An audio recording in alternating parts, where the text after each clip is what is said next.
이건 한 미스터리한 집에 관한 이야기입니다. 건축가 아우세는 어떤 집을 짓게 되면서 인생의 수렁에서 기어 올라올 수 있었습니다. 일명 Y주택. 일본의 주택 200선에 소개되며 무명 아우세를 일약 유명 건축가로 만들어준 집. 아우세는 무언가에 홀린 듯 그 집을 지었고 의뢰인 가족은 집을 보고 무척이나 기뻐했습니다. 그렇게 시간이 흐른 뒤 아우세는 집에 문제가 생겼다는 이야기를 듣게 됩니다. 그리고 그 집에 살기로 한 요시노 가족이 뭔가 이상하다는 걸 깨닫게 됩니다. 아우세는 설계도를 들고 요시노의 집에 방문했을 때 아이들을 직접 본 적도 없었고 아이들의 물건을 본 적도 없었던 겁니다. 대체 이 집에서 무슨 일이 벌어지고 있는 것일까? 아우세는 진실을 알기 위해서 Y주택으로 향합니다. 기이하게 시작되어 아름답게 끝나는 미스터리, 빛의 현관입니다. 안녕하세요. 불 켜진 밤 김보들입니다. 오늘 밤은 또 어떻게 보내고 계시는지 모르겠네요. 오늘 잠 못 들고 계신 분들을 위해서 오늘 밤은 요코야마 히데오 작가의 빛의 현관을 같이 이야기 나눠보도록 할게요. 국내에서는 64라는 작품으로 많이 알려져 계신 분이죠. 굉장히 유명한 10년간 썼다고 알려지는 추리소설이고요. 요코야마 히데오 작가는 일명 사회파 미스터리 장르의 작가입니다. 어떤 사건이 벌어지고 미스터리가 파악이 되면서 거기에 깔려있는 사회의 이면이 드러나는 그런 장르다. 한국 영화로 치면 기생충 같은 작품일 수도 있겠네요. 네, 그렇게 보시면 되고요. 그렇기 때문에 어떤 사회와 인간을 바라보는 깊은 시선이 매 작품에 들어있는데 오늘 소개해드릴 작품 빛의 현관 역시 마찬가지입니다. 출판사에서 출간 당시 요코야마 히데오의 가장 아름다운 미스터리다 라고 이렇게 캐치프레이즈를 정했는데 다 읽고 나서 저도 비슷한 생각을 했습니다. 정말 잘 뽑은 카피다. 가장 아름다운 미스터리가 아닐까라는 생각이 들었습니다. 제가 사실 이 책이 출간됐을 당시에 이 책의 북토크를 진행을 했는데 출간 직후 얼마 되지 않았기 때문에 말 그대로 진짜 앞에 한 40페이지 정도 이상의 줄거리를 소개하기가 좀 어려웠습니다. 지금은 이제 몇 해가 지났고 물론 스포가 안 되는 수준에 한하겠지만 조금 더 소설 한 중반부까지의 이야기를 한번 다뤄보려고 합니다. 그럼 저와 함께 이 책장을 한번 넘겨볼까요? 이 책의 주인공은 아오세 미노루라는 중년의 건축가입니다. 말 그대로 일본의 주택 200선에 실린 Y주택을 설계해서 이 시장에서 이름을 알리게 된 사람인데요. 이 주택이 워낙 특이하고 아름다워서 이 주택을 보고 누군가 그 Y주택과 똑같게 설계를 해주십시오 라고 일명 돈다발을 들고 와서 집을 지어달라는 의뢰인이 나타납니다. 이 Y주택에 관련된 일화는요, 요시노 도타라는 남자가 아오세 앞에 아오세 건축가님이 살고 싶은 집을 지어주세요. 전부 맡기겠습니다. 라고 이렇게 의뢰를 하는 데서 시작을 합니다. 조금 묘하죠? 보통 본인이 살고 싶은 집을 짓고 싶을 텐데 건축가님이 살고 싶은 집을 지어달라는 그런 의뢰가 오는데 이때 아오세는 마치 뭔가에 홀린 듯 갑자기 열심히 집을 짓고 설계를 하기 시작합니다. 이 집은 굉장히 특이합니다. 북향으로 창을 내요. 이 책의 그 일본어 원제이기도 한 노스라이트, 북쪽의 빛이라는 이름이 거기서 나오는데요.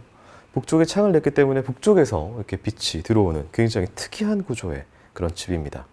이 북향이 왜 특이하냐면 생각을 해보시면 해가 동쪽에서 이렇게 떠서 서쪽으로 지는데 이게 약간 남쪽으로 치우쳐가지고 구형을 지어서 서쪽으로 떨어집니다. 그러니까 동쪽하고 남쪽은 아침하고 낮 내내 햇빛이 들어오는데 반대인 북쪽은 태양이 지나가질 않아요. 그런데 거기서 어떻게 빛을 받는 창을 내느냐, 굉장히 좀 특이한 그런 구조의 집을 만들게 됩니다. 그런데 이 역발상이 어떻게 기가 막히게 통했는지 사람들의 마음을 굉장히 흔들어 놓고 말 그대로 일본의 주택 200선에 들어가고 그리고 이후에 이 아오세의 이름을 굉장히 유명 건축가 이름으로 올려놓는 그런 상황이 됩니다. 아무튼 이 역작을 완성을 하고 이 아오세는 요시노 도타라는 원래 의뢰인에게 이 집을 인수인계를 하고 4달의 시간이 흐릅니다. 그런데 갑자기 아오세에게 누군가 이런 이야기를 합니다. 그 주택에 지금 아무도 살고 있지 않는 것 같은데요? 라고 이야기를 합니다. 이 아오세는 말 그대로 이 집에 영혼을 갈아 넣었어요. 뭔가 홀린 듯 이 집을 지었고 그렇기 때문에 내가 모든 것을 쏟아부은 이 집을 버렸다라는 인상을 받게 되고 궁금증과 분노와 굉장히 복잡한 감정을 갖게 됩니다. 그 아오세의 개인적인 과거사까지 여러 가지 섞이면서 아오세는 요시노 도타가 진짜 그 집에 들어갔는지 안 들어갔는지, 그리고 지금 무슨 일이 있는지를 조사하기 시작을 합니다. 전형적인 이제 미스터리 구조가 시작이 됩니다. 보통 이제 미스터리 구조는 주인공이 가지고 있는 근원적인 문제를 파고들게 됩니다. 개인적인 트라우마나 그리고 개인적인 고민 같은 것들이 이 사건과 같이 풀리는 구성을 많이 쓰는데요. 그런 면에서 이 주인공 아오세 미노루 어떤 인물인지 뒤에 이야기가 풀립니다. 아오세는 어린 시절 아버지와 함께 전국에 댐을 만드는 그런 공사 현장을 돌아다녔어요. 이 아버지가 댐을 만드는 그런 건축 일을 했기 때문인데요. 당시 배경은 일본의 버블입니다. 말 그대로 이제 건설업이 흥했던 시절이고요. 이 댐 건설은 집에 대한 테마가 이 작품 내내 녹아있기 때문에 두 가지 특징을 나타냅니다. 하나는 이 댐 부지의 원주민을 밀어내고 거기에 거대한 말 그대로 버블의 정수라고 할 수 있는 댐을 짓는 일이고요. 또 한 가지는 아오세 가족의 거처가 떠도는 삶을 살 수밖에 없다는 거예요. 그렇기 때문에 댐 검사를 끝나면 다른 댐 현장으로 또 가야 되잖아요. 그리고 이 임시 거처이기 때문에 아오세는 어려서부터 본인이 꿈꿨던 그런 집을 가져본 적이 단 한 번도 없습니다. 남의 집을 파괴하고 댐을 짓는데 정작 본인은 집을 가지지 못하는 그런 삶이 이어지게 됩니다. 어느 날 아오세는 하굣길에 긴 꼬리 홍양진이라는 새가 다친 것을 발견하고 어린 마음에 품에 안고 집으로 데려갑니다. 그리고 치료를 해주면서 부모님께 이 새를 키우고 싶습니다라고 얘기를 하는데 아버지는 웬일인지 아무 말 없이 계속해서 술잔만 들이킵니다. 그러더니 다음날 새장이 어떤 새를 하나 갖고 왔는데 구관조입니다. 이 녀석은 사람 말도 따라한단다 이러면서 아들에게 이 새를 안겨주는데 그러면서 이런 이야기를 해요. 긴 꼬리 홍양진이는 철새다. 철새는 떠나지 않으면 죽어버린다. 우리들처럼 이렇게 이야기를 해요. 그러니까 말 그대로 본인들이 이 철새처럼 집이 없이 떠도는 삶을 살아갈 수밖에 없는 존재들이라고 이렇게 이야기를 하는 거죠. 그래서 아오세는 멋진 콘크리트 집을 짓고 싶어 해요. 해가 떠오르고 태양의 각도에 따라서 집에 새겨지는 그림자가 달라지면은 그 시시각각에 따라서 집에 다른 모양이 나타나는 본인의 말만 따라 이른바 시간이 새겨지는 집을 짓고 싶어 해요. 그러니까 말 그대로 가족으로서의 시간을 그 집에 처음부터 다시 새기고 싶어 하는 그런 마음이 있는 건데요. 아오세에게는 아내가 있습니다. 유카리라고 하는 인테리어 업을 하는 사람이고 그 현장에서 만난 사람인데요. 아내는 조금 생각이 달라요. 아내는 어린 시절에 말 그대로 목조주택에서 마당도 있고 따뜻한 집에서 그렇게 자라서 아내에게는 본인 고유만의 어떤 그런 집에 대한 철학이 있습니다. 이 철학은 콘크리트로 지은 이 아오세의 집과는 철학적으로 굉장히 동떨어져 있고 이것은 말 그대로 집에서 시작해서 둘의 라이프 스타일이 부딪혀서 결국은 둘은 이혼을 하게 됩니다. 그리고 이제 아오세는 다른 성씨를 쓰는 딸이 있어요. 그 딸과 이제 7년째 카페에서 부모 접견을 하는 그런 삶을 살아가고 있습니다. 이쯤 오면은 이제 이 작품의 테마가 미스터리에 깔려있는 주제부가 좀 드러나기 시작을 합니다. 바로 집과 가정입니다. 흔히 홈과 하우스라고 이렇게 영어로 명명될 수 있는 것인데요. 같은 공간을 어떤 의미로 보느냐에 따라서 굉장히 다른 그런 관점이 있을 것 같아요. 이 홈이 망가진 아오세는 요시노에게 아오세 씨가 살고 싶은 집을 지어주세요라는 이야기를 듣고 그것이 뭔가 섞여 있는 공간을 만들고 싶은 그런 충동이 일어났나 봐요. 그래서 뭔가 홀린 듯이 자신의 인생의 주택인 Y주택을 짓게 됩니다. 그런데 그런 주택을 버리듯이 요시노가 떠나고 그 집에 살고 있지 않다는 이야기를 듣자 아오세는 Y주택을 향해서 차를 몹니다. 현장에 도착을 했는데 열쇠 구멍에 뭔가 긁힌 듯한 흔적이 있고 이거 드라이버로 열었나? 이러면서 돌려보는데 찰칵 문이 열립니다. 그리고 안으로 들어서자 편백나무 향이 나고요. 바닥에 확인하지 않은 밀어 넣어져 있는 고지서들이 보입니다. 꽤 오랜 시간 이 집이 방치되어 있음을 보여주죠. 먼지도 이렇게 깔려 있는데 그 먼지 위로 진흙이 말라붙은 듯한 그런 발자국들도 이어져 있어요. 경찰에 신고를 할까 고민을 하던 아오세는 집으로 들어갑니다. 그런데 이 집은 처음부터 입주를 하지 않은 듯 아무런 가구나 어떤 물건도 드러났던 흔적이 없습니다. 그런데 굉장히 특이한 것은 이 집 2층에 가구 하나가 딱 덩아리 들어져 있는 모습이 보이는데요. 그게 의자가 하나 있습니다. 이 의자는 아오세의 이 집의 핵심이라고 할 수 있는 북쪽을 향해서 넓게 나 있는 창을 향해서 바라보게, 그 창을 바라볼 수 있게 의자가 하나 놓아져 있습니다.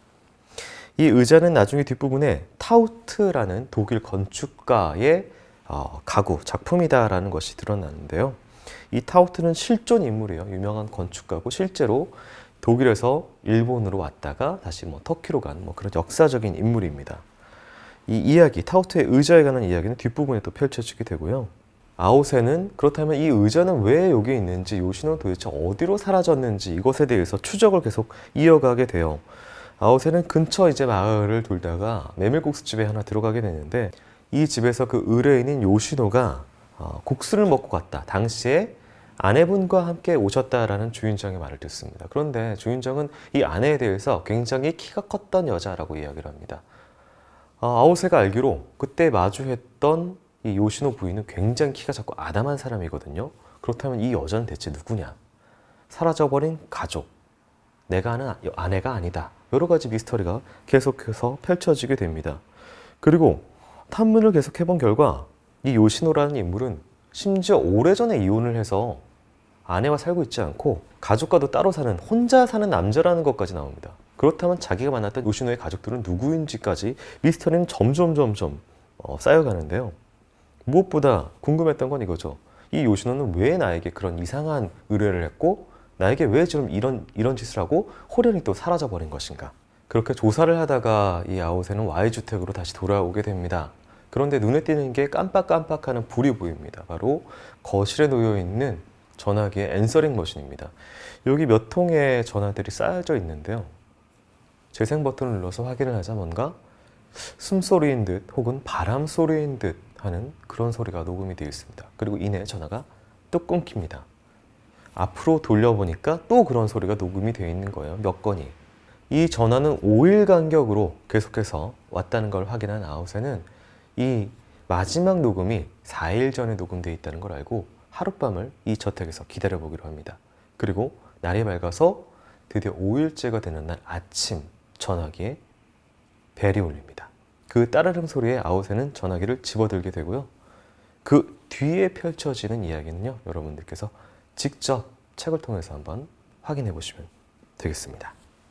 요코하마 히데야의 미스터리, 빛의 현관을 살펴보고 있는데요. 이제는 세 개의 키워드를 통해서 작품을 좀 더 깊게 살펴보도록 하겠습니다.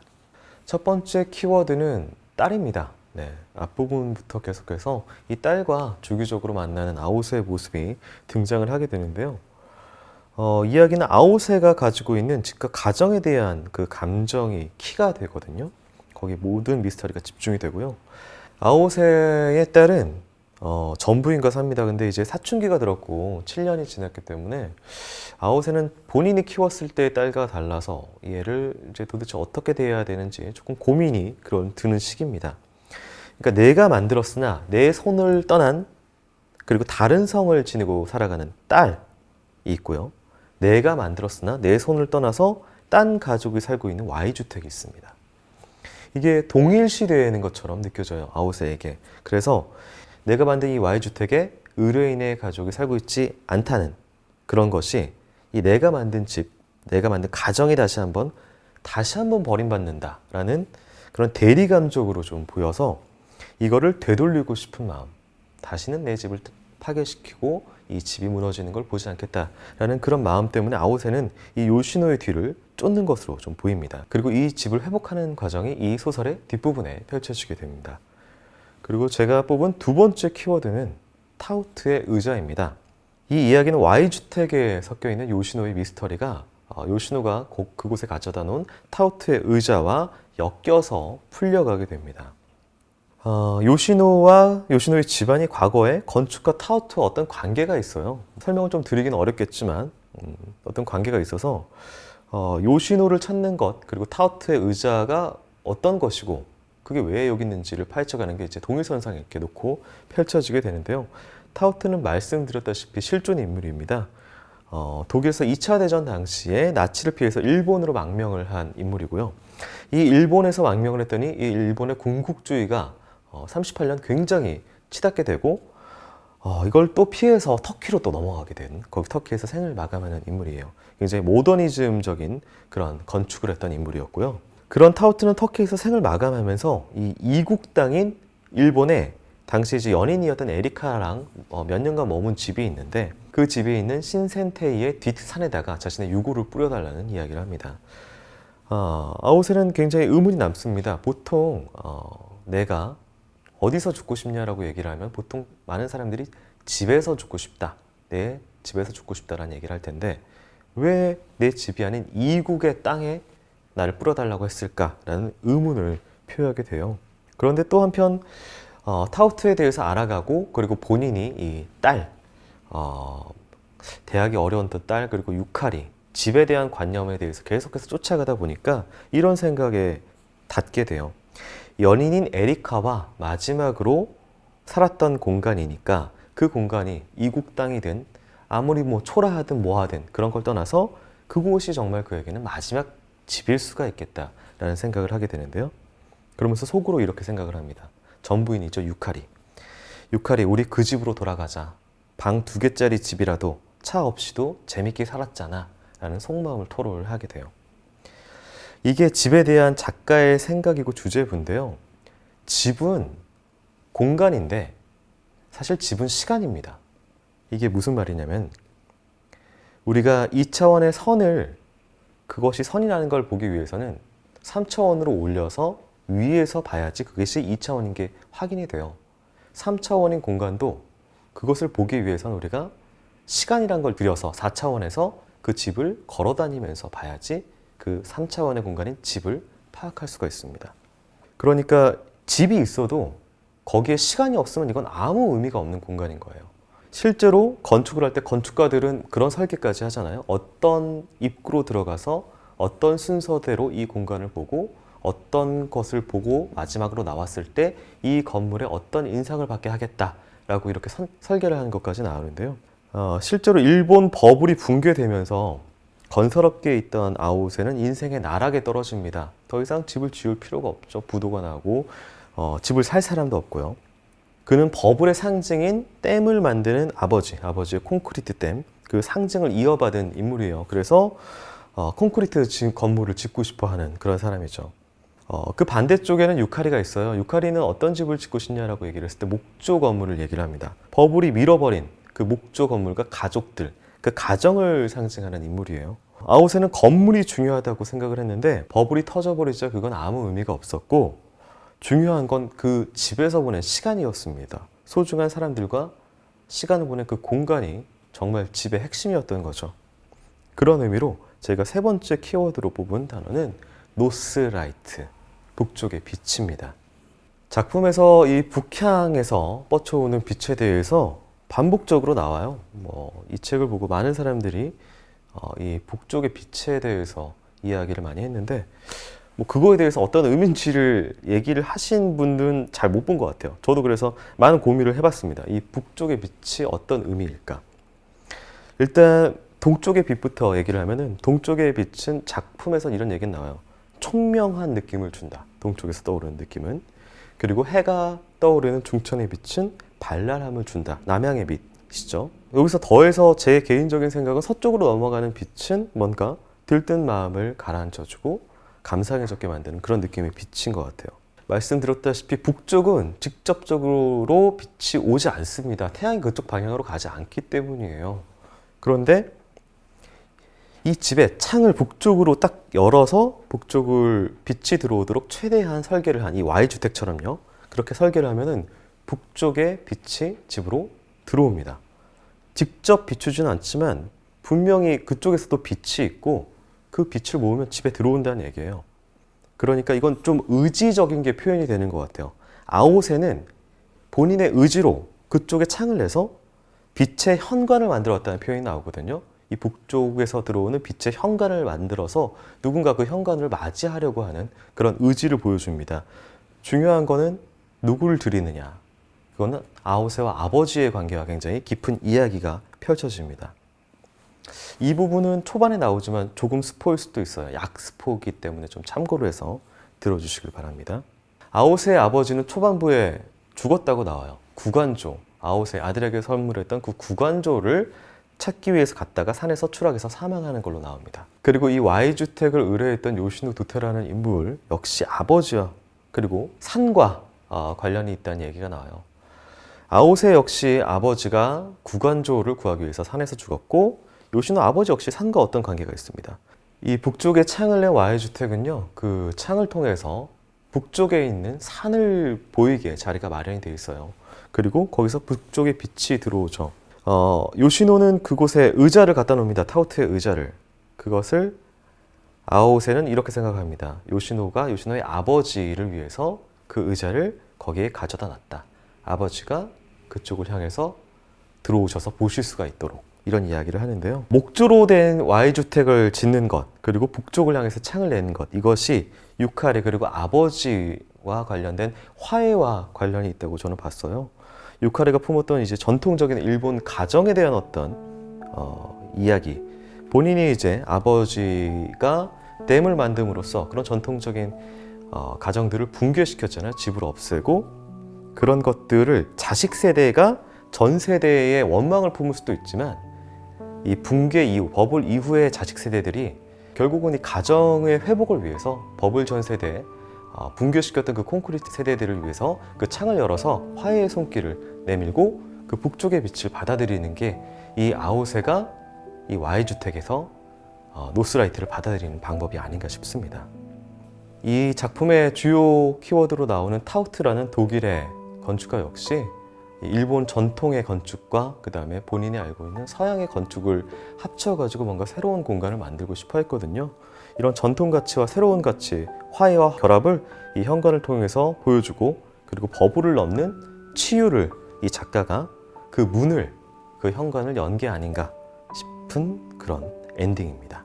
저는 이 작품의 그 캐치프라이즈처럼 다 읽고 나면은 굉장히 아름답다라고 느껴져요. 그러니까 말 그대로 화합과 그 이 느껴지는 그 로스라이트의 그 은은한 느낌이 좀 느껴졌다라고 할까요? 그런 미스터리 극이었는데요. 빛의 현관은 건축의 기법과 굉장히 닮아 있다라고 느꼈습니다. 우리가 아오세가 겪은 버블 이후 전후의 이 가족과 집의 이야기를 건축가가 설계한 대로 이렇게 걸어 들어오면서 하나하나씩 보게 되거든요. 그리고 이 설계대로 그 이야기를 다 보고 이 건물을 빠져나갔을 때 원래 작가가 의도했던, 건축가가 의도했던 그런 질문과 답을 저도 체험을 통해서 좀 느끼게 되는 그런 시간이었던 것 같아요. 그래서 이 건축을 몸을 통해서, 시간과 몸을 통해서 여러분들이 느끼듯이 여러분들도 이 책을 읽고 그런 체험 같이 한번 느껴보는 시간이 있으면 좋을 것 같습니다. 저는 오늘 빛의 현관을 보고 내가 기꺼이 죽어갈 집이 어떤 집인지 한번 생각을 해보게 됐습니다. 깊은 밤 단꿈 꾸시길 바라고요. 저는 먼저 불을 끄겠습니다. 편안한 밤 보내시길 바라겠습니다.